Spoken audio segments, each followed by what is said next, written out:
नमस्कार, मैं हूं सुधीर चौधरी और डिकोड में आपका स्वागत है। तो आइए आज की खबरों को डिकोड करते हैं।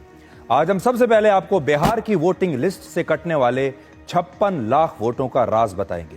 ये 56 लाख वोट बिहार की तकदीर को बदल सकते हैं और चुनाव आयोग ने कहा है कि वो अलग अलग कारणों से इन 56 लाख वोटर्स का नाम काट सकता है।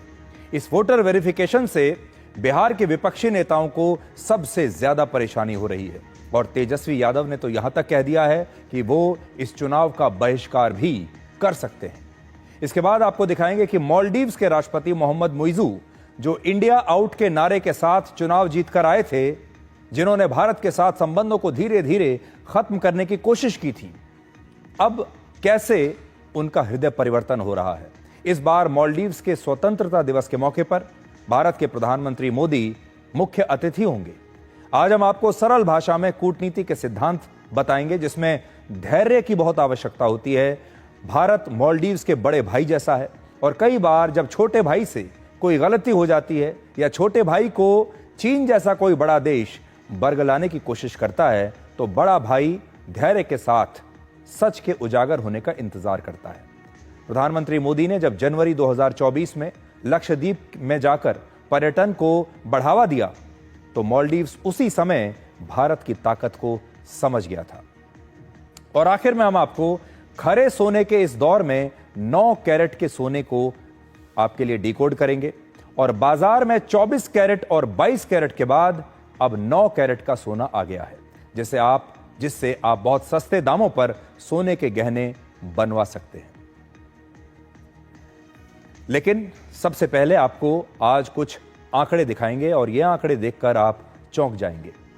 क्या आप जानते हैं कि वर्ष 2020 के बिहार विधानसभा चुनाव में एनडीए गठबंधन और विपक्ष के महागठबंधन के बीच कुल वोटों का अंतर लगभग 12,000 था। केवल 12,000। यानी बीजेपी के समर्थन वाले एनडीए गठबंधन ने बिहार के विधानसभा चुनाव में सिर्फ 12,000 वोटों की बढ़त से चुनाव जीता था। इस चुनाव में एनडीए का वोट शेयर था 37.26% और महागठबंधन का वोट शेयर था 37.23%। यानी लगभग बराबर वोट शेयर था दोनों का। दोनों पक्षों को लगभग बराबर वोट मिले थे और अगर ये 12,000 वोट महागठबंधन को मिल जाते तो चुनाव का पूरा परिणाम पलट सकता था, पलट ही जाता।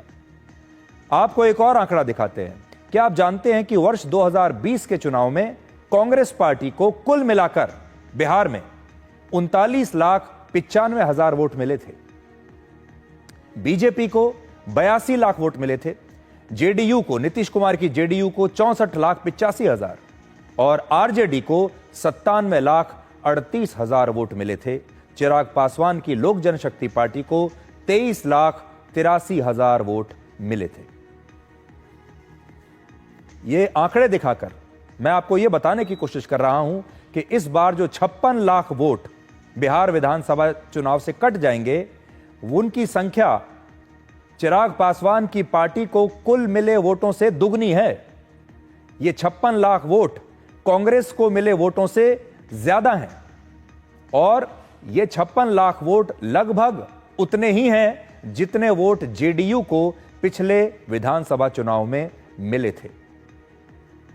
चुनाव आयोग ने कहा है कि बिहार में करीब 56 लाख ऐसे वोटर हैं जो अपने पते पर नहीं मिले और इनका नाम चुनाव आयोग की वोटर लिस्ट से अब हट सकता है, कट सकता है। यह बिहार में कुल मतदाताओं का 7.09% है। यानी इन वोटों की संख्या इतनी है कि इससे बिहार का पूरा चुनावी गणित बदल सकता है। 56 लाख सिर्फ एक संख्या नहीं है, यह बिहार की राजनीति का वो धमाका है जिसकी गूंज पटना से लेकर दिल्ली तक सुनाई देगी। सवाल यह है कि आखिर ये 56 लाख वोटर हैं कौन और क्यों इनका नाम कटने से सिर्फ विपक्षी पार्टियों को ही सबसे ज्यादा डर लग रहा है।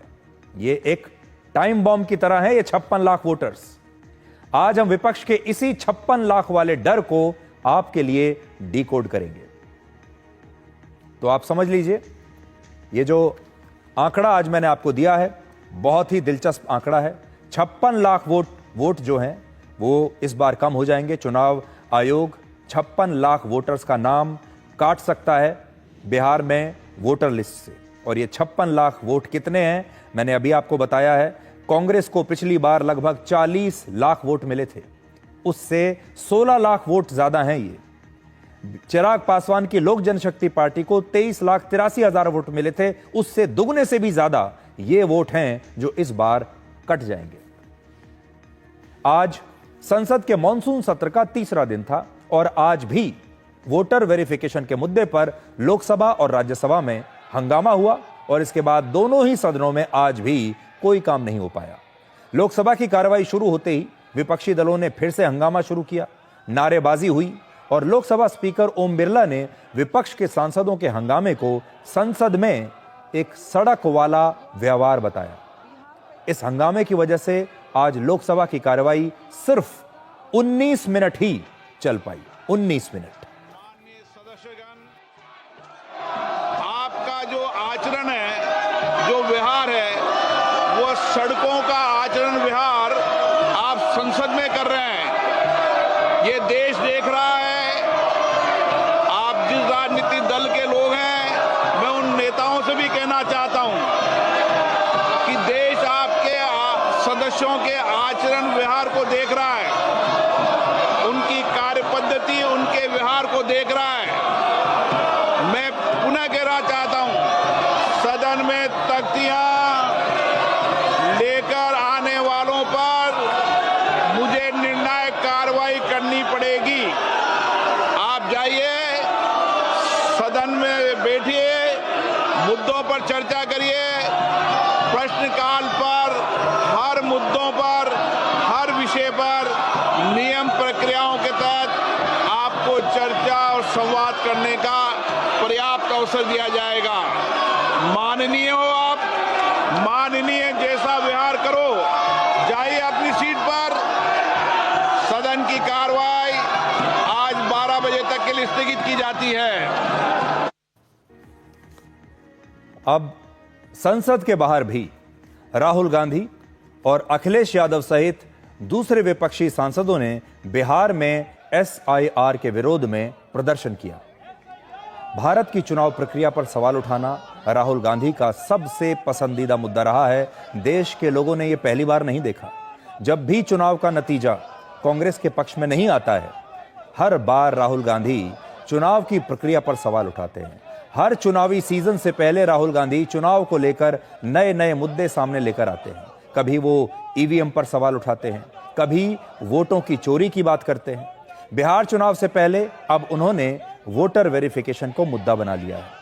बार बार चुनाव की प्रक्रिया पर सवाल उठाने वाले राहुल गांधी शायद ये भूल जाते हैं कि इन्हीं चुनावी प्रक्रिया से, इन्हीं चुनावों से कांग्रेस करीब 55 साल तक सत्ता में रही।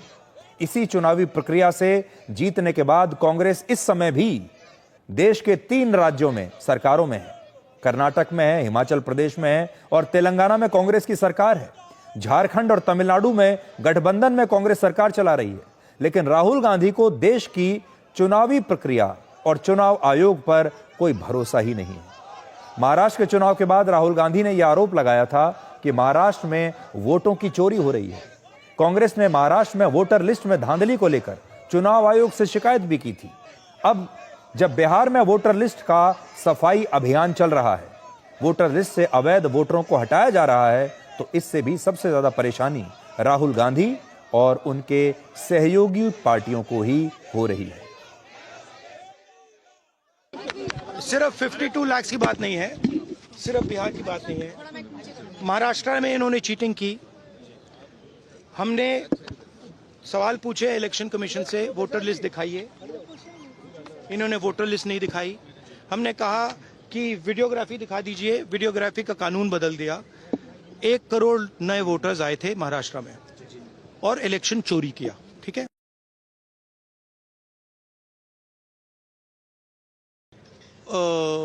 सिस्टम नए तरीके से करेंगे, वोटर डिलीट करेंगे और नए तरीके से वोटर लिस्ट लाएंगे। हिंदुस्तान में इलेक्शन चोरी किए जा रहे हैं, ये रियलिटी है हिंदुस्तान की।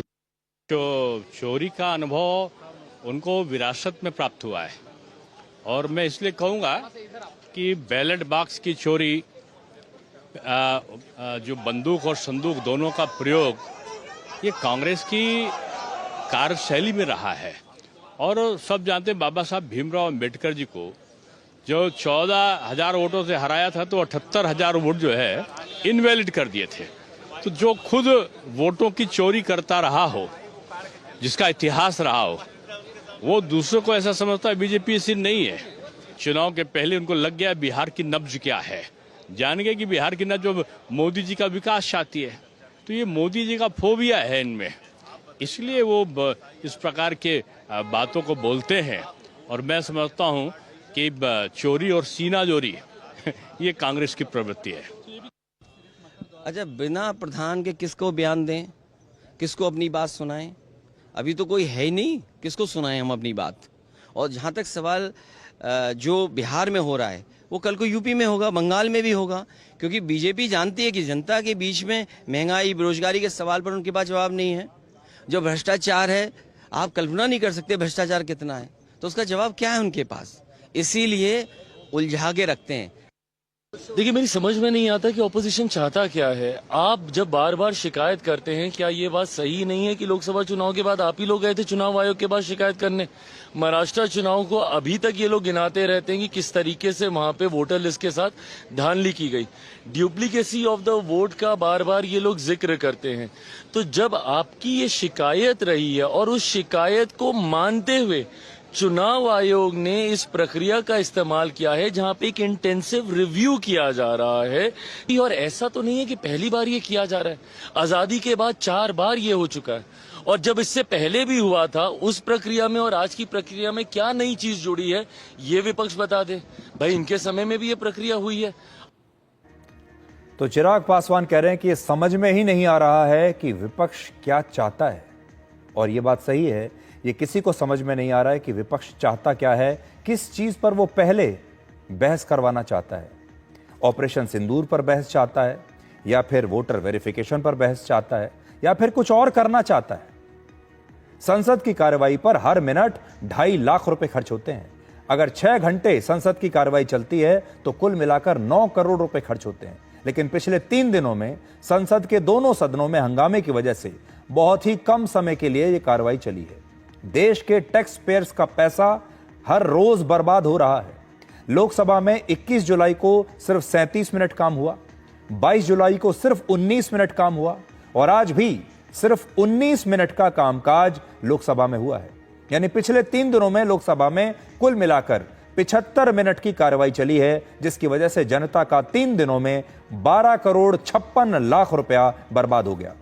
अगर 6 घंटे संसद के दोनों सदनों की कार्रवाई चलती है तो 3 दिन में 2160 मिनट का कामकाज होता, लेकिन 3 दिनों में इसकी बजाय सिर्फ 352 मिनट की कार्रवाई चली, जिसकी वजह से इन 3 दिनों में जनता के 22 करोड़ 60 लाख रुपए विपक्ष के इस हंगामे की वजह से बर्बाद हो गए।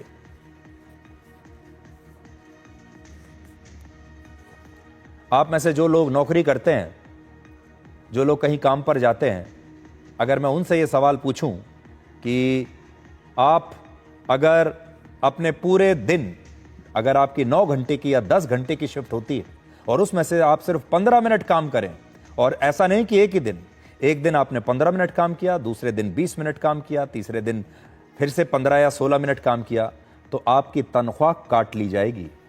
हो सकता है आपको नौकरी से भी निकाल दिया जाए। लेकिन एक संसद ही हमारे देश में ऐसी जगह है जहां पर हमारे देश के जो सांसद हैं, चाहे काम करें या ना करें, उनसे कोई जवाबदेही नहीं होती, कोई सवाल नहीं पूछता, और कितना पैसा बर्बाद हो जाता है इसकी जिम्मेदारी कोई लेना नहीं चाहता। अब हम वापस बिहार पर आते हैं। बिहार में वर्ष 2003 में आखिरी बार स्पेशल इंटेंसिव रिवीजन किया गया था, SIR इसको कहते हैं।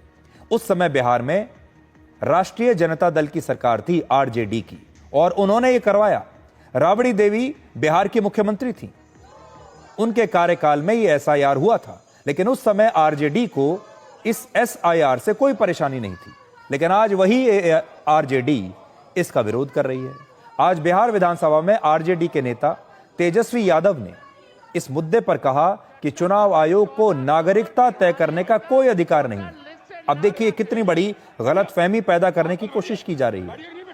लोगों को यह समझाया जा रहा है कि चुनाव आयोग लोगों की नागरिकता रद्द कर रहा है। ये जो जिनके वोट काट दिए गए इनकी नागरिकता भी चली जाएगी, जबकि चुनाव आयोग ये बिल्कुल स्पष्ट कर चुका है कि ये जो SIR अभियान है इस दौरान किसी की भी नागरिकता नहीं छीनी जा सकती, ना ही छीनी जा रही है, और चुनाव आयोग को नागरिकता पर फैसला करने का कोई अधिकार भी नहीं है।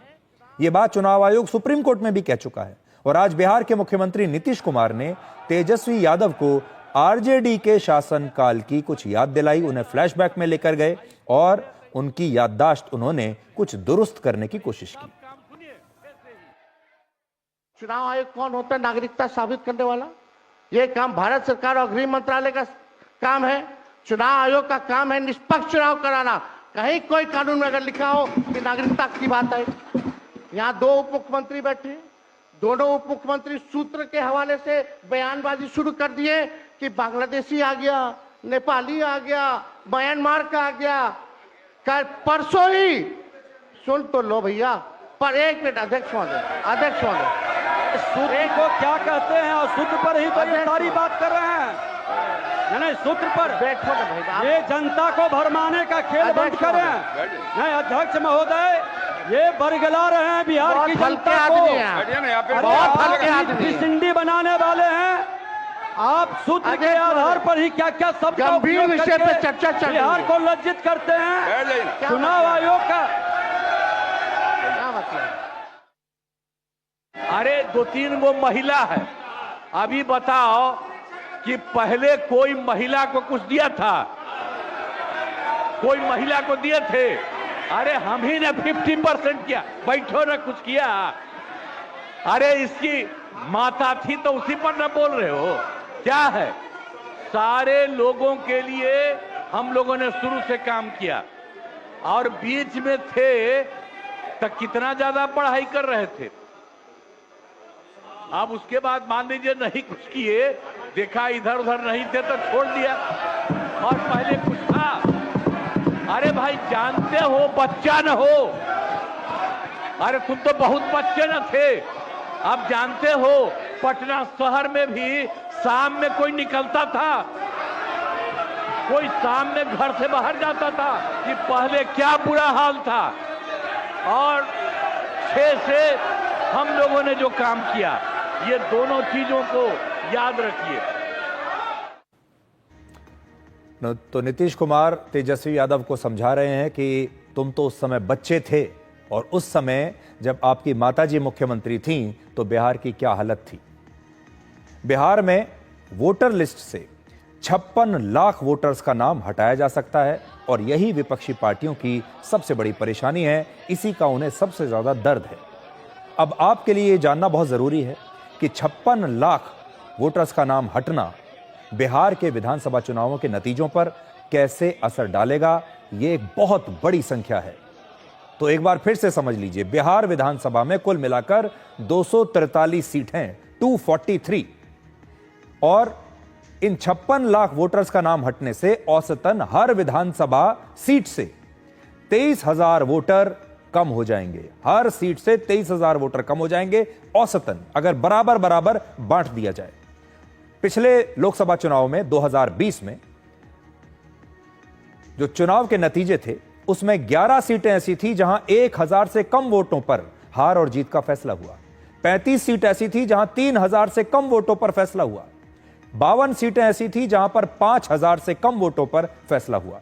अब आप कल्पना कर सकते हैं कि अगर ये 56 लाख वोटर्स वोटर लिस्ट से हट गए तो इससे बिहार विधानसभा का पूरा की पूरा चुनावी गणित बदल सकता है, और यही डर विपक्षी पार्टियों को सता रहा है। बिहार में 56 लाख वोटों के कटने का डर सबसे ज्यादा आरजेडी के नेता तेजस्वी यादव को है। तेजस्वी यादव ने आज कहा है कि अगर बाकी नेताओं की सहमति हुई तो वो इस चुनाव का बहिष्कार करने के बारे में भी विचार कर सकते हैं। जब उनसे सीधा एक सवाल पूछा गया तो देखिए उन्होंने क्या कहा। करोड़ बिहारी का वोटर लिस्ट से पक्ष एक तरीके से इस पर भी आपस में बातचीत कर सकता है कि चुनाव का आप लोग बाइकआउट कर दें कि भाई अपने खुद से लड़ो और जो करना है नहीं, हो सकता है, इस बात पे भी चर्चा हो सकती है। वो हम लोग देखेंगे कि जनता क्या चाहती है और सब लोगों का क्या राय है। अगर ऐसा करना पड़े, जब आप बेईमानी से सब कुछ आप तैयार कर रखे कि उसको इतना सीट देना, उसको इतना सीट देना है, तो चुनाव ही मत कराओ। तो इस पर देखा जाएगा क्या करना। तो उन्होंने साफ साफ अभी नहीं कहा है कि वो बहिष्कार करेंगे, लेकिन उन्होंने ये भी नहीं कहा कि वो चुनाव जरूर लड़ेंगे। उन्होंने इस प्रश्न को थोड़ा खुला छोड़ दिया और उन्होंने कहा कि देखा जाएगा कि क्या करना है, लेकिन वो ये भी कह सकते थे कि नहीं, बहिष्कार तो हम नहीं करेंगे, चुनाव तो हम जरूर लड़ेंगे और देखते हैं क्या होता है। तो बिहार में विपक्ष के नेता ये 56 लाख वोटों के कटने से इस समय बिल्कुल डरे बैठे हैं और ये एक बहुत बड़ी संख्या है, ये बहुत बड़ा सफाई अभियान है। आज राहुल गांधी इस मुद्दे पर तो बात कर ही रहे हैं, लेकिन उन्होंने फिर से आज गोल पोस्ट को चेंज करने की कोशिश की। अंग्रेजी में कहावत है जिसको हम कहते हैं गोल पोस्ट को to change the goal post. तो राहुल गांधी लगातार गोल पोस्ट को शिफ्ट करते जा रहे हैं। आज राहुल गांधी ने फिर से गोल पोस्ट शिफ्ट कर दिया।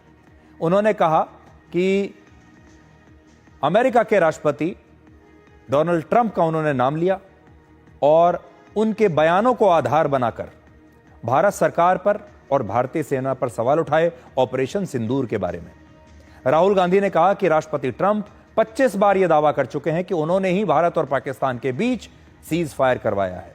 उन्होंने यह भी कहा कि यह बात सच है और पूरी दुनिया इसे जानती है। अब सोचिए कि भारत सरकार और हमारी सेना यह बात कह चुकी है कि पाकिस्तान ने सीज फायर का प्रस्ताव खुद दिया था और इसके बाद भारत और पाकिस्तान के बीच यह युद्ध रुका था। लेकिन राहुल गांधी को ना तो भारत की सरकार पर भरोसा है, ना भारत की सेना पर भरोसा है, लेकिन डोनाल्ड ट्रंप पर उन्हें पूरा भरोसा है और उन्हें लगता है कि अमेरिका के राष्ट्रपति जो बात कह रहे हैं वही अंतिम सत्य है। क्या प्राइम मिनिस्टर क्या बोलेंगे कि ट्रंप ने करवाया है?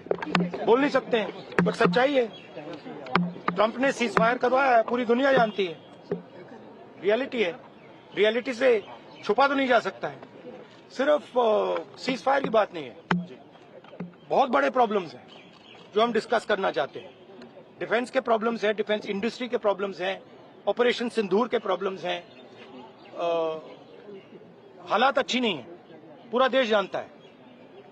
जो अपने आप को देशभक्त कहते हैं वो भग गए, राइट? प्राइम मिनिस्टर एक स्टेटमेंट नहीं दे पा रहे हैं। ट्रंप ने कितनी बार बोला है? 25 बार बोला है। ट्रंप ने 25 बार बोला है कि मैंने सीज फायर करवाया। ट्रंप कौन होता है सीज फायर कराने? उसका काम थोड़ी है।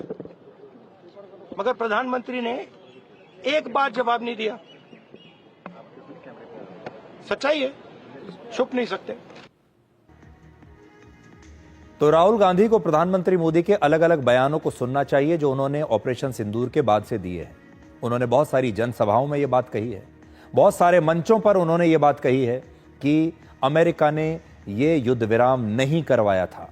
उन्होंने ये बात कई बार कही है और उन्होंने कई बार ये स्पष्ट किया है कि ये जो सीज फायर हुआ है ये पाकिस्तान के कहने पर हुआ है। पाकिस्तान हमारे सामने आया इस सीज फायर का प्रस्ताव लेकर, पाकिस्तान गिड़गिड़ाया और तब जाकर हमने इस युद्ध को रोका है। और आप सब जानते हैं कि प्रधानमंत्री मोदी ने अलग अलग मंचों से कितनी बार इसके बारे में कहा है। ऑपरेशन सिंदूर के बारे में उन्होंने अब तक न जाने कितने सारे बयान दिए हैं, लेकिन लगता है राहुल गांधी ना तो अखबार पढ़ रहे हैं और ना टीवी देख रहे हैं। आज उन्हें जो शक हो रहा है ऑपरेशन सिंदूर पर और राष्ट्रपति ट्रंप जो कह रहे हैं इस पर उन्हें पूरा यकीन है। ये जो सवाल वो सरकार से कर रहे हैं, आज राहुल गांधी को ये सवाल अपनी ही पार्टी के 3 नेताओं से करना चाहिए।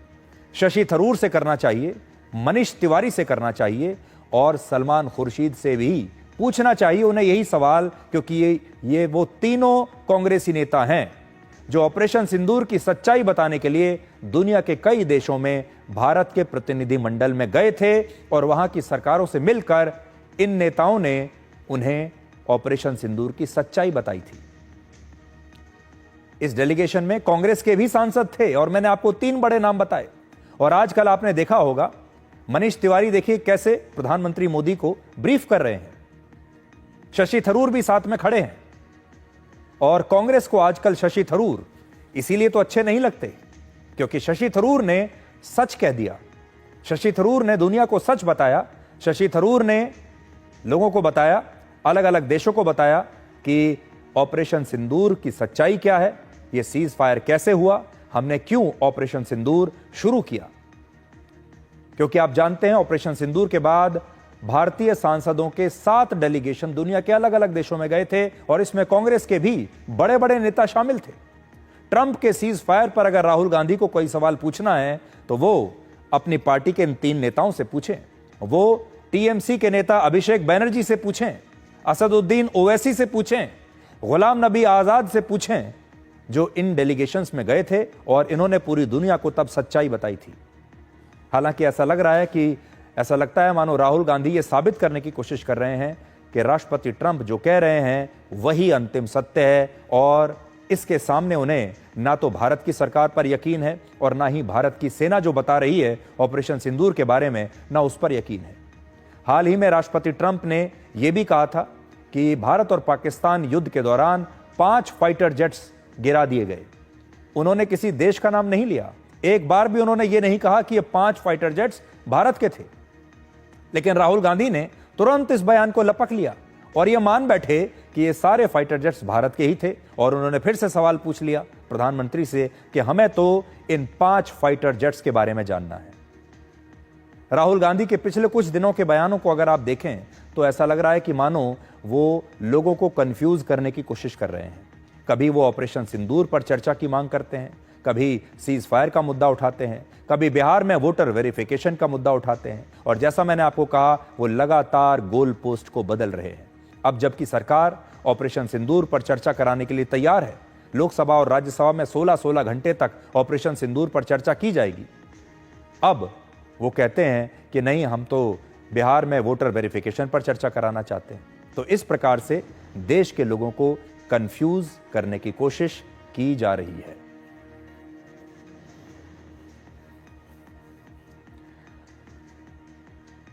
अब आपको आज की एक और बड़ी खबर बताते हैं। प्रधानमंत्री नरेंद्र मोदी आज 2 देशों की 3 दिन की यात्रा पर रवाना हो गए हैं। प्रधानमंत्री मोदी सबसे पहले 23 जुलाई से 24 जुलाई तक यूनाइटेड किंगडम की 2 दिन की आधिकारिक यात्रा करेंगे।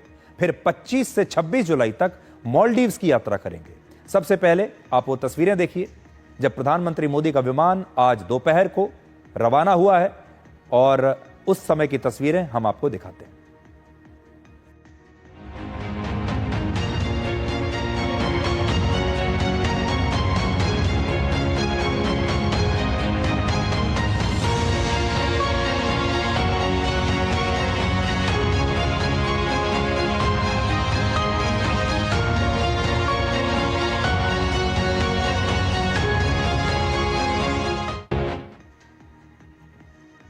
प्रधानमंत्री मोदी अपनी इस यात्रा में यूके के प्रधानमंत्री कियर स्टारमर से मिलेंगे और वहां उनकी मुलाकात ब्रिटेन के किंग चार्ल्स III से भी होगी और इस दौरे में दोनों देशों के बीच फ्री ट्रेड डील के बारे में बातचीत होगी और यह प्रधानमंत्री मोदी की चौथी यात्रा है यूनाइटेड किंगडम की। लेकिन इस यात्रा के बारे में तो हम आपको बताएंगे ही जब यह यात्रा शुरू हो जाएगी। लेकिन आज की जो सबसे दिलचस्प खबर है इस यात्रा के बारे में वो मालदीव से आ रही है। इसी महीने की 26 तारीख को मालदीव्स के स्वतंत्रता दिवस की 60वीं वर्षगांठ के समारोह में प्रधानमंत्री नरेंद्र मोदी मुख्य अतिथि होंगे। यह निमंत्रण खुद मालदीव्स के राष्ट्रपति मोइजू ने दिया है और आपको याद होगा कि मालदीव्स के राष्ट्रपति ने अपने चुनाव प्रचार में इंडिया आउट का कैंपेन चलाया था। अपने चुनाव प्रचार में उन्होंने कहा था कि भारत को मालदीव से बाहर निकाला जाए, यह उनका सबसे बड़ा चुनावी मुद्दा था और तब इस बात की आशंका जताई गई थी कि मालदीव्स और भारत के बीच अब कूटनीतिक संबंध बिगड़ जाएंगे क्योंकि एक ऐसा राष्ट्रपति मालदीव्स में चुनकर आ गया है जो भारत को मालदीव से बाहर निकालना चाहता है, जो भारत के साथ मालदीव्स के संबंधों को कमजोर करना चाहता है। लेकिन आज की सच्चाई यह है कि कोई भी पड़ोसी देश भारत को अनदेखा कर नहीं सकता और मालदीव्स को यह बात समझ में आ गई। आज हम सबसे पहले भारत को लेकर मालदीव्स के इसी हृदय परिवर्तन को आपके लिए डिकोड करेंगे। आप में से बहुत सारे लोगों ने यह तय कर लिया होगा कि अब आप अपनी छुट्टी मनाने के लिए मालदीव्स नहीं जाएंगे, क्योंकि मालदीव्स ने भारत का अपमान किया है, मालदीव्स ने भारत के साथ अपनी दोस्ती को कमजोर किया है। हमारे देश के बहुत सारे लोगों ने मालदीव्स जाना बंद कर दिया। लेकिन अब मालदीव्स ऐसा लग रहा है कि धीरे धीरे भारत की तरफ दोस्ती का हाथ बढ़ा रहा है। नवंबर 2023 में मालदीव्स में मोहम्मद मुइज़ी की सरकार बनने के बाद किसी भी राष्ट्र प्रमुख की यह पहली राजकीय यात्रा है जब प्रधानमंत्री मोदी वहां पर जाएंगे। आज प्रधानमंत्री मोदी ने सोशल मीडिया पर एक पोस्ट लिखा और बताया कि इसी वर्ष भारत और मालदीव्स के बीच कूटनीतिक संबंधों की शुरुआत के 60 वर्ष होने वाले हैं और मालदीव्स के राष्ट्रपति से बातचीत के बाद दोनों देशों के संबंधों में अब और तेजी आएगी, संबंध और बेहतर होंगे। अब आपको यह बताते हैं कि मालदीव्स में खुलेआम इंडिया आउट कैंपेन चलाकर नवंबर 2023 में चुनाव जीतकर सरकार बनाने वाले मोहम्मद मुइज़ू की विदेश नीति ने यह यू टर्न कैसे ले लिया। अब भारत उन्हें अच्छा कैसे लगने लगा। अब उन्हें यह भारत की याद कैसे आई कि वो अपने स्वतंत्रता दिवस के समारोह में भारत के प्रधानमंत्री को मुख्य अतिथि बना रहे हैं। यह भारत को लेकर मालदीव्स का यह रुख नरम क्यों हुआ, तो यह समझने के लिए सबसे पहले आपको वर्ष 2023 में हुए मालदीव्स के चुनावों को आज देखना होगा, समझना होगा। तब चुनाव प्रचार के दौरान मोहम्मद मुइज़ू ने इंडिया आउट का नारा दिया था और इस नारे पर वो चुनाव जीत भी गए। मालदीव्स का राष्ट्रपति बनने के बाद उन्होंने सबसे पहले भारत सरकार से मालदीव्स में मौजूद अपने सैनिकों को हटाने के लिए कहा। उस समय मालदीव्स में मोहम्मद मुइज़ू की जीत को लेकर 3 बड़ी बातें कही गई थी। पहली बात, कूटनीति के बड़े बड़े एक्सपर्ट्स इसे भारत की विदेश नीति की हार बता रहे थे। तब यह कहा गया कि भारत अपने पड़ोसी और एक करीबी सहयोगी को अब खो चुका है या खो देगा। दूसरा, मालदीव्स में मोहम्मद मुइज़ू की सरकार बनने को चीन की जीत माना गया और कहा गया कि वो चीन के करीब हैं, इसलिए भारत से दूरियां बना रहे हैं, क्योंकि तब ये दावे किए गए थे कि उन्हें चीन का ही समर्थन हासिल है। और तीसरी बात, मोहम्मद मुइज़ू को इंडिया आउट कैंपेन चलाकर जीत मिली और यह मान लिया गया कि मालदीव्स में अब भारत विरोधी माहौल बन चुका है। मालदीव्स में मोहम्मद मुइज़ू की जीत के बाद भारत के पड़ोस में चीन का प्रभाव बढ़ने की आशंका जताई गई। चीन के मीडिया ने भी इस खबर को भारत के लिए एक चेतावनी बताया। हालांकि तब भारत की सरकार ने अपना कूटनीतिक संयम बनाए रखा, धैर्य बनाए रखा। भारत ने उस समय मालदीव्स के खिलाफ कोई जवाबी कार्रवाई नहीं की, कोई बयानबाजी नहीं की। और 1 अक्टूबर 2023 को मालदीव्स के चुनाव में मोहम्मद मुइज़ू की जीत के बाद प्रधानमंत्री मोदी उन्हें बधाई देने वाले दुनिया के पहले नेता भी थे। सोचिए, 2023 में राष्ट्रपति मुइज़ू की सरकार ने हर मुद्दे पर भारत से दूरी बनानी शुरू कर दी। वहां मौजूद भारत की सेना को हटा दिया गया। ऐसा हर एक काम किया जिसके बाद दुनिया ने यह मान लिया कि मालदीव्स अब हमेशा के लिए भारत का साथ छोड़कर चीन की गोदी में जाकर बैठ चुका है। लेकिन कूटनीति में धैर्य ही सबसे महत्वपूर्ण हथियार होता है और भारत ने बिना कोई कड़ा कदम उठाए सिर्फ कूटनीतिक तरीकों के इस्तेमाल से ही मालदीव्स को वापस अपने पक्ष में ले लिया। इस दौरान भारत ने लगातार यह दिखाया कि वो मालदीव्स के लिए जरूरत के समय काम आने वाला सबसे भरोसेमंद दोस्त है, सबसे भरोसेमंद बड़ा भाई है। चाहे पैसे की मदद हो या फिर मालदीव्स के लोगों की जरूरतें हों, भारत की सरकार ने हमेशा उनका साथ दिया। भारत ने मालदीव्स को करीब 3,500 करोड़ रुपए का लोन दिया। हर साल अपने बजट में मालदीव्स को भारत आर्थिक मदद देता है। वर्ष 2024 से 2026 तक का ही अगर आप आंकड़ा देख लेंगे, 2025 और 26 की मैं बात कर रहा हूं, ये 2 जो फाइनेंशियल ईयर्स हैं, अगर इन दोनों की आप बात कर लें तो इनका आंकड़ा ही 1,000 करोड़ रुपए से ऊपर का हो जाता है। पिछले 10 वर्षों में भारत ने मालदीव्स के 1,500 से ज्यादा सैनिकों और अधिकारियों को ट्रेनिंग दी है। ये सिर्फ कुछ उदाहरण हैं। आप ये समझ लीजिए कि मालदीव्स के ज्यादातर इंफ्रास्ट्रक्चर के प्रोजेक्ट्स जैसे सड़कें, पुल और यहां तक कि वहां के अस्पताल भी भारत की मदद से तैयार होते हैं। प्रधानमंत्री मोदी की इस यात्रा से पहले मालदीव्स के राष्ट्रपति अक्टूबर 2024 में भारत की राजकीय यात्रा पर आए थे और तब उन्होंने खुद माना था कि जरूरत के समय भारत ने हमेशा मालदीव्स का साथ दिया है। और प्रधानमंत्री मोदी की इस यात्रा पर भारत के विदेश सचिव विक्रम मिस्री ने आज एक बयान दिया है। उन्होंने कहा है कि पिछले कुछ समय में दोनों देश एक दूसरे के करीब आ रहे हैं और जो दोनों के संबंध हैं वो बेहतर हो रहे हैं और अब भविष्य को लेकर फिर से ये दोस्ती की चर्चाएं हो रही हैं। सबसे पहले प्रधानमंत्री मोदी की मालदीव्स यात्रा पर आप भारत के विदेश सचिव का ये बयान सुनिए। There has been a robust political relationship which is discussed, bolstered by regular visits at high levels. I referred to President Moises's visit here in October 2024 when the two leaders adopted a joint vision for an India-Maldives comprehensive economic and maritime security partnership.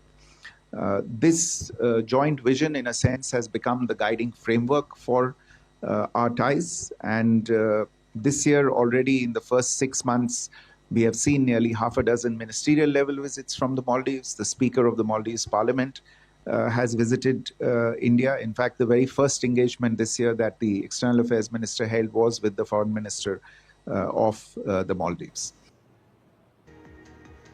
सबसे पहले आपको दुनिया के मानचित्र पर मालदीव्स दिखाते हैं कि ये कहाँ है। ये भारत के पड़ोस में केरल से सिर्फ 600 किलोमीटर की दूरी पर हिंद महासागर में मौजूद एक देश है, हमारे बहुत ही करीब है। मालदीव्स का क्षेत्रफल करीब 297 वर्ग किलोमीटर है और हमारे देश का गोवा राज्य भी इसके मुकाबले करीब 10 गुना बड़ा है। मालदीव्स की जनसंख्या सिर्फ 5.25 लाख है, जबकि गोवा में इससे 3 गुना ज्यादा लोग रहते हैं। सबसे बड़ी बात, मालदीव्स की अर्थव्यवस्था का करीब 80% हिस्सा टूरिज्म पर निर्भर है।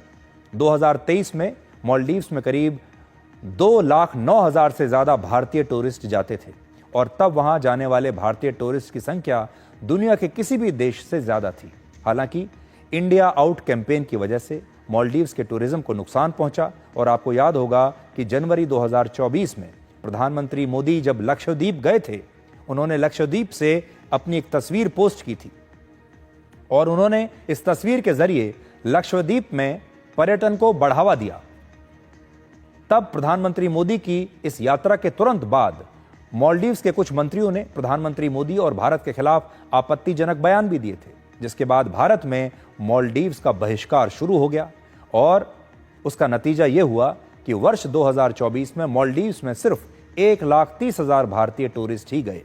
सिर्फ एक साल में ही वहां जाने वाले भारतीयों की संख्या करीब 37% तक कम हो गई और उस समय मालदीव्स को यह समझ में आया कि भारत को अनदेखा करके आगे बढ़ना बहुत मुश्किल है और प्रधानमंत्री मोदी की विदेश नीति का एक बहुत महत्वपूर्ण चैप्टर है रणनीतिक संयम, जिसमें तुरंत किसी तरह की प्रतिक्रिया देने के बजाय देश हित को आगे रखा जाता है और धैर्य से आगे बढ़ा जाता है।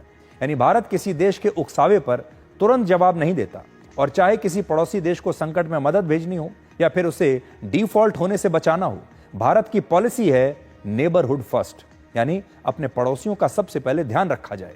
इसलिए पड़ोसी देशों को लेकर भारत की कार्रवाई हमेशा बहुत ही संतुलित रहती है। मालदीव्स को छोड़िए, श्रीलंका में भी सितंबर 2024 में राष्ट्रपति दिसानायके की सरकार बनने को विदेशी मीडिया ने भारत की चिंता बढ़ाने वाली खबर माना था। हालांकि तब भी भारत एक बड़े भाई की तरह अपने छोटे भाई की मदद करता रहा। अप्रैल 2022 में श्रीलंका अपना विदेशी कर्ज लौटाने में डिफॉल्ट कर गया, जिसके बाद भारत ने श्रीलंका को लगभग 35,000 करोड़ रुपए की मदद दी थी। उस समय आईएमएफ जैसी अंतर्राष्ट्रीय संस्था ने श्रीलंका को सिर्फ 25,000 करोड़ रुपए दिए और भारत ने अकेले ही इससे ज्यादा पैसा दे दिया। आईएमएफ ने भी श्रीलंका को यह कर्ज तब दिया जब भारत इसका गारंटर बना। भारत ने गारंटी दी, यानी अगर श्रीलंका यह लोन वापस नहीं कर पाएगा तो यह कर्ज भारत चुकाएगा। इसी वर्ष अप्रैल में प्रधानमंत्री मोदी ने श्रीलंका की राजकीय यात्रा की थी और तब श्रीलंका के राष्ट्रपति दिसानायके ने प्रधानमंत्री मोदी को विदेशी नागरिकों के लिए श्रीलंका के सर्वोच्च नागरिक सम्मान से सम्मानित किया था। आपको यह भी याद होगा कि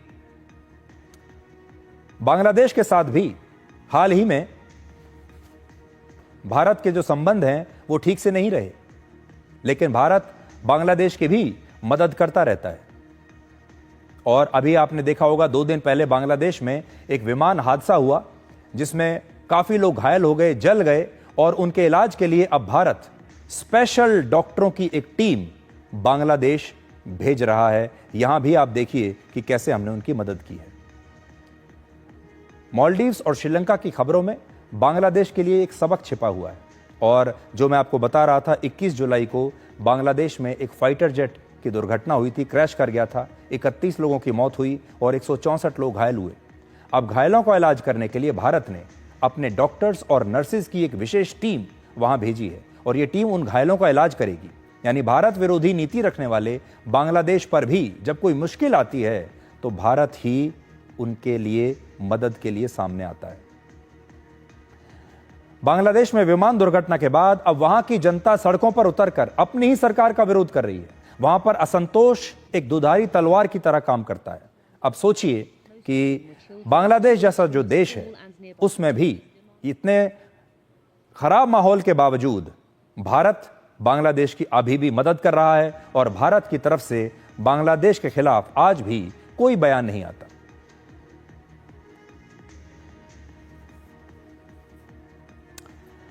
अब इन सारे देशों से हटाकर हम आपको लेकर चलते हैं पाकिस्तान की तरफ, क्योंकि पाकिस्तान में भी बहुत कुछ चल रहा है।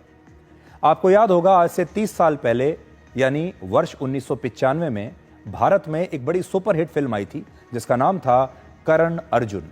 आपने भी इस फिल्म को जरूर देखा होगा। सुपरहिट फिल्म थी। इसमें सलमान खान और शाहरुख खान एक साथ थे और इस फिल्म में दिखाया गया था कि कैसे दो भाई करण और अर्जुन अपनी मां को बचाने के लिए पुनर्जन्म लेकर वापस आते हैं। इस फिल्म में उनकी मां का किरदार निभाने वाली मशहूर अभिनेत्री राखी बार बार एक ही डायलॉग दोहराती थी और वो कहती थी, मेरे करण अर्जुन जरूर आएंगे, मेरे करण अर्जुन आएंगे। ये डायलॉग आपने जरूर कहीं ना कहीं सुना होगा। अब पाकिस्तान की जेल में बंद इमरान खान भी आजकल अपने दोनों बेटे सुलेमान और कासिम को ऐसे ही पुकार रहे हैं। इमरान खान को उम्मीद है कि दोनों बेटे उनके आएंगे और उन्हें जेल से बचाएंगे, ऐसी उन्हें उम्मीद है। इमरान खान भ्रष्टाचार के एक आरोप में पिछले 2 साल से जेल में बंद है। वहां की सेना और सरकार दोनों उनके पीछे पड़ी हैं और इमरान खान के समर्थक लगातार सड़कों पर विरोध प्रदर्शन कर रहे हैं, उनकी रिहाई की मांग कर रहे हैं, लेकिन उनकी रिहाई अब तक हुई नहीं है। अब इमरान खान की रिहाई के लिए उनके 2 बेटे सुलेमान ईसा खान और कासिम खान की पाकिस्तान की राजनीति में उतरने की चर्चाएं बहुत तेजी से चल रही है। बड़ा सवाल यह है कि क्या कासिम और सुलेमान अपने पिता को पाकिस्तान आकर रिहा करवा पाएंगे और क्या अब पाकिस्तान की राजनीति में एक तीसरे राजनीतिक खानदान की सियासत की शुरुआत होने ही वाली है। इमरान खान ने 3 शादियां की हैं और उनके दोनों बेटे उनकी पहली पत्नी जमाइमा गोल्डस्मिथ से हैं। वर्ष 2004 में जमाइमा और इमरान खान का तलाक हो गया था और जमाइमा गोल्डस्मिथ ब्रिटेन की नागरिक हैं और वो ब्रिटेन में ही रहती हैं। इमरान खान के दोनों बेटों का ज्यादातर समय ब्रिटेन में ही बीता है, उनका बचपन वहीं पर बीता है और वो भी वहीं रहते हैं। इमरान खान के बड़े बेटे सुलेमान की उम्र 29 वर्ष है, जबकि छोटे बेटे कासिम की उम्र 26 साल है। दोनों की पढ़ाई लिखाई ब्रिटेन में हुई है और कासिम ने ब्रिटेन के वहां की ब्रिस्टल यूनिवर्सिटी से इस्लामी इतिहास की पढ़ाई की है, इस्लाम की हिस्ट्री की पढ़ाई की है। इमरान खान के दोनों बेटे अभी तक राजनीति से दूर थे, लेकिन सोशल मीडिया पर अपने पिता इमरान खान की रिहाई को लेकर वो अक्सर कुछ न कुछ लिखते रहते हैं, उनकी रिहाई को एक बड़ा मुद्दा बनाते रहते हैं। 2 महीने पहले कासिम और इमरान खान ने कासिम और उनके भाई ने अपने पिता की रिहाई को लेकर एक इंटरव्यू भी दिया था और आज दोपहर कासिम खान ने फिर से सोशल मीडिया प्लेटफॉर्म एक्स पर अपने पिता इमरान खान के लिए एक पोस्ट लिखा और उन पर हो रही ज्यादतियों और अत्याचारों का जिक्र किया। ये देखिए कासिम खान का पोस्ट है आज, जो उन्होंने लिखा है, our father gave everything to this country, sacrificing comfort, peace and safety to fight for Pakistan future. लेकिन वो लिख रहे हैं आगे कि आज इमरान खान की आवाज को दबा दिया गया है, उन्हें टॉर्चर किया जा रहा है, उन्हें जेल में बंद कर दिया गया है और उनके परिवार से पूरी तरह से दूर कर दिया गया है।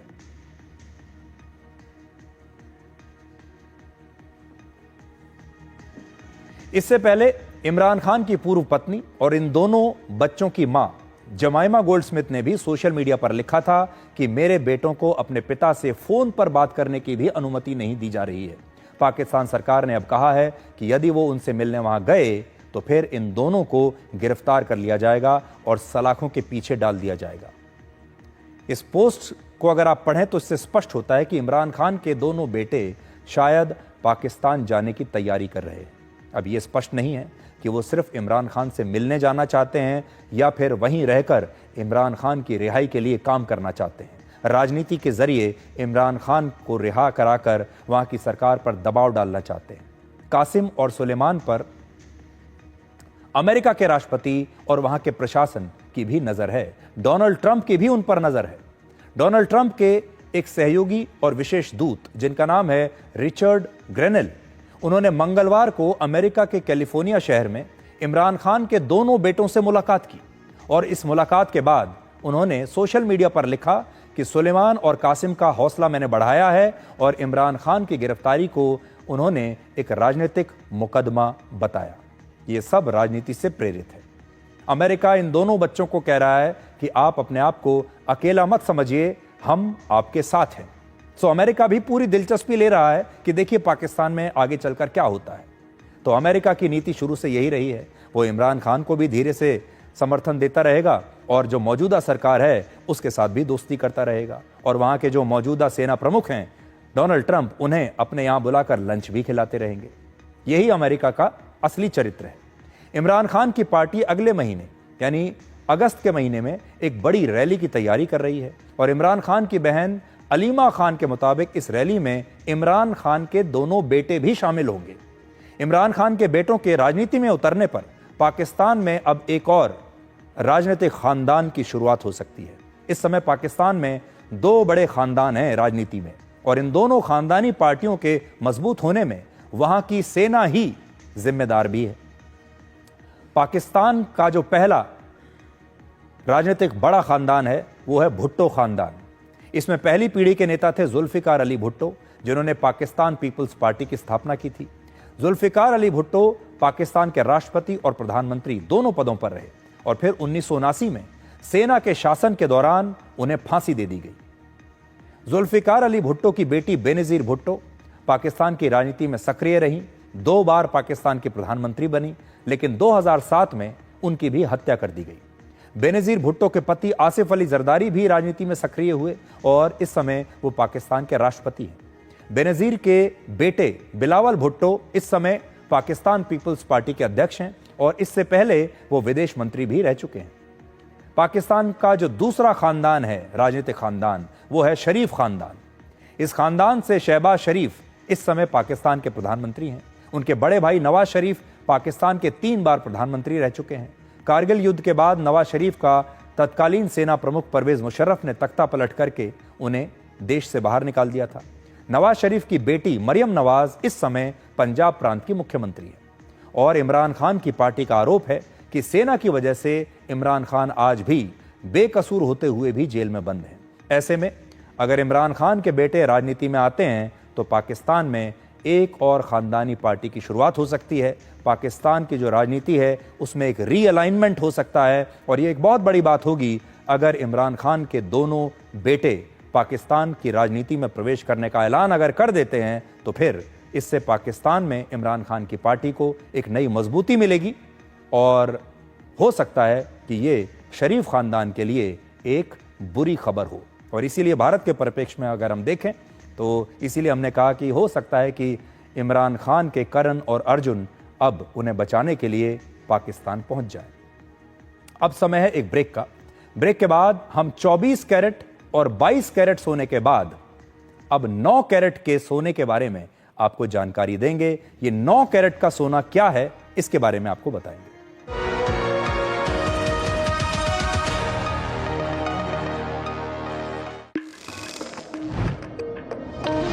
कौन है जो देश की वायरिंग को सेफ बनाता है? कौन है जो देश की वायरिंग को इको फ्रेंडली बनाता है? कौन है जो जोड़े देश को?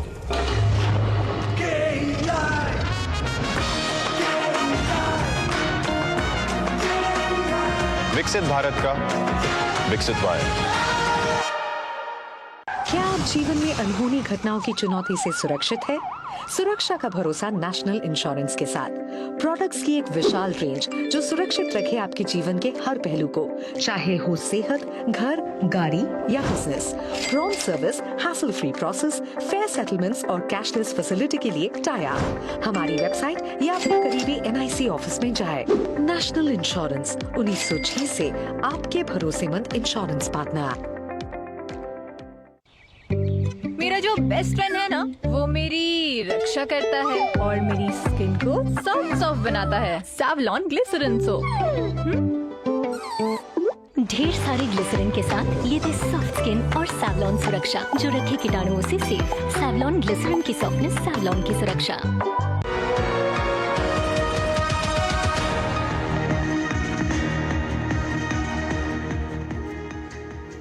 हमारे समाज में, हमारे देश में सोना सिर्फ एक गहना नहीं माना जाता, सिर्फ एक कमोडिटी नहीं है, बल्कि इससे हमारी भावनाएं जुड़ी हैं।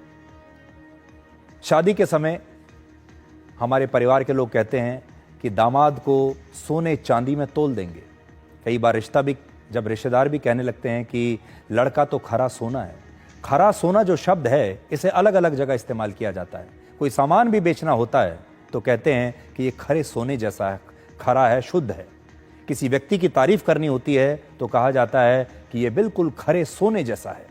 और इसीलिए मैंने आपको कहा कि सोना हमारे देश में सिर्फ एक वस्तु नहीं है, बाजार में पैसा खर्च करके खरीदे जाने वाली कोई एक चीज नहीं है, बल्कि सोना उससे कहीं ज्यादा है। सोने को शुद्धता के रूप में देखा जाता है और सोना हमारी संस्कृति और हमारी परंपराओं का हिस्सा है। बिना सोने के कोई शादी पूरी नहीं होती, कोई और दूसरी चीज, हमारे घर में कोई उत्सव वो संपन्न नहीं होता। अब खरा सोना या तो 24 कैरेट का माना जाता है या 22 कैरेट का माना जाता है। और अब ये सोना महंगा भी बहुत हो गया है। सोने के जो दाम हैं अब आसमान छू रहे हैं। आज आपको 10 ग्राम सोना खरीदने के लिए 1 लाख रुपए खर्च करने पड़ेंगे। सोना महंगा हुआ तो इसलिए इसकी मांग अब घटने लगी। सोने की बढ़ती कीमतों को देखते हुए भारत सरकार ने अब 9 कैरेट सोने पर हॉलमार्क को मंजूरी दे दी है। इस महीने से 9 कैरेट सोने पर हॉलमार्क की शुरुआत हो चुकी है। 9 कैरेट सोने का मतलब है कि इसमें 37.5% शुद्ध सोना होता है और 62.5% अन्य धातु जैसे तांबा, पीतल या चांदी का इस्तेमाल इसमें किया जाता है। यानी जब आप 9 कैरेट का सोना बेचने जाएंगे तो आपको सोने के असली भाव के बजाय केवल उसका 37.5% हिस्सा ही मिलेगा। अब 9 कैरेट सोने की ज्वेलरी पर हॉलमार्क के निशान के साथ साथ 375 आपको लिखा हुआ दिखाई देगा और इसके अलावा उस पर 9K भी छपा हुआ होगा, जैसा कि तस्वीर में हम आपको दिखा रहे हैं। यह है 9 कैरेट का सोना और उससे बनी हुई ज्वेलरी। इस समय 24 कैरेट का सोना खरीदने के लिए 1 लाख रुपए आपको खर्च करने पड़ेंगे, जबकि 22 कैरेट सोने का जो भाव है वो है लगभग 94,000 रुपए।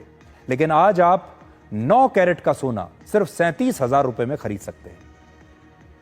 हॉलमार्क होने की वजह से 9 कैरेट सोने में अब मिलावट बंद हो जाएगी और आपको पता होगा कि आप जो सोना खरीद रहे हैं उसमें कितना सोना है और कितनी दूसरी धातु मिली हुई है। तो ये जो 9 कैरेट का सोना है अब आज से बाजार में अब इस समय आ चुका है और जो लोग 24 कैरेट का सोना अफोर्ड नहीं कर सकते, 22 कैरेट का सोना अफोर्ड नहीं कर सकते और फिर भी अगर उन्हें सोने की कोई चीज बनवानी है, आभूषण बनवाना है, तो उन लोगों के लिए एक विकल्प है कि वो अब 9 कैरेट के सोने से भी आभूषण बनवा सकते हैं, गहने, ज्वेलरी आप बनवा सकते हैं।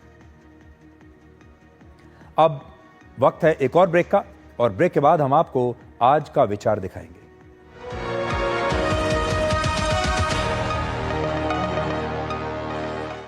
कैंट गोल्ड से पानी होता है ज्यादा प्योर, बैक्टीरिया के अलावा हानिकारक सिस्ट भी निकलती है। बिना बिजली से चलने वाला वाटर प्योरीफायर जो पानी को शुद्ध करे और बीमारियों से बचाए।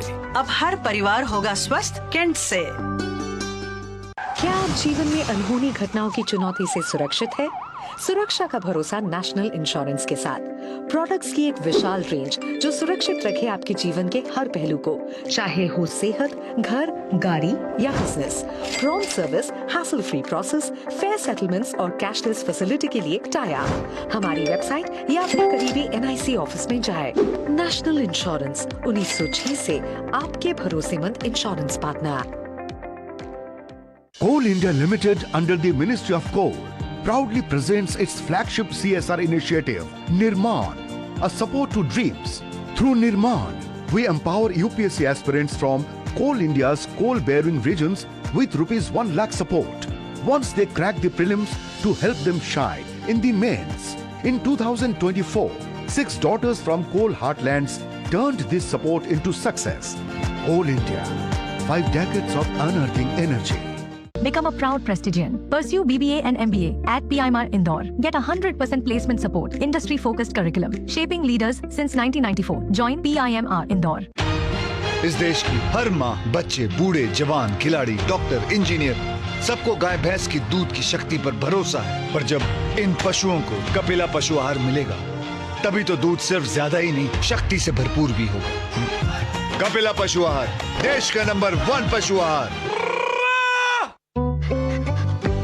ढेर सारे ग्लिसरीन के साथ ये थे सॉफ्ट स्किन और सैवलॉन सुरक्षा जो रखे कीटाणुओं से सेफ। सैवलॉन ग्लिसरीन की सॉफ्टनेस, सैवलॉन की सुरक्षा। Start successful legal career with Prestige, offering LLB and LLM with expert faculty and practical exposure, shaping leaders since 1994. Join PIMR Indore. Goldy मसाले के 100 ग्राम के स्पेशल पैक्स में फ्रेशनेस लॉक ऐसे गोल्डी मसाले जहाँ जाए रिश्ते बनाए। कैंट गोल्ड से पानी होता है ज्यादा प्योर, बैक्टीरिया के अलावा हानिकारक सिस्ट भी निकलती है। बिना बिजली से चलने वाला वाटर प्योरीफायर जो पानी को शुद्ध करे और बीमारियों से बचाए। अब हर परिवार होगा स्वस्थ कैंट से। कौन है जो जोड़े देश को? विकसित भारत का विकसित भारत।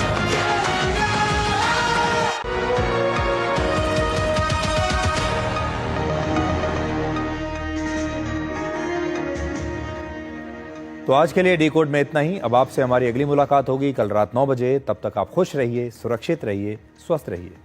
और बरसात के कीड़े हमें एक बात सिखाते हैं कि जिनके पर निकल आते हैं वो कुछ ही दिनों के मेहमान होते हैं। नमस्कार।